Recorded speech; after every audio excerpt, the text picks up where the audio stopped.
legislation would sunset every 5 years. That included these hugely popular entitlement programs that millions of older Americans rely upon for their very daily sustenance. Now, as I noted, criticism was not just coming from Democrats. Listen to Mitch McConnell speaking to a Kentucky iHeart radio station just last week. There were no plans to raise taxes on half the American people or to sunset Medicare or Social Security. So it's clearly the Rick Scott plan. It is not the Republican plan.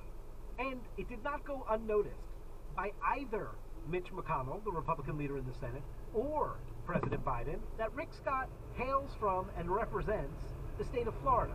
As you may know, that is a state with a very high concentration of senior citizens. Here again is Mitch McConnell. It's just a bad idea.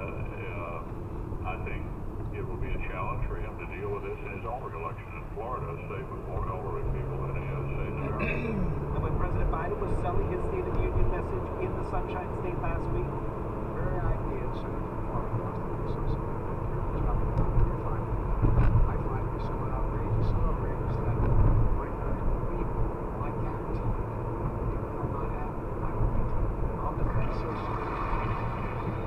the White House has been so intent on using Rick Scott as the poster boy for Republican policies, obviously something you hear Mitch McConnell trying to distance his from, that President Biden made sure his staff had a copy of Scott's Rescue America plan and the brochure on every seat in that Florida venue where he was speaking at.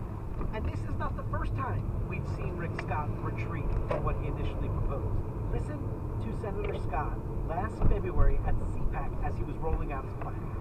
Now, some Republicans are also going to complain about our plan, and they'll do it with anonymous quotes. They'll argue that Democrats will use it against us in the election.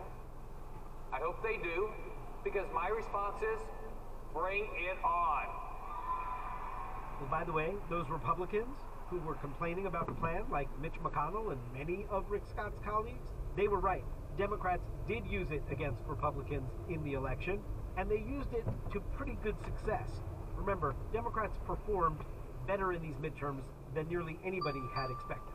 And Mitch McConnell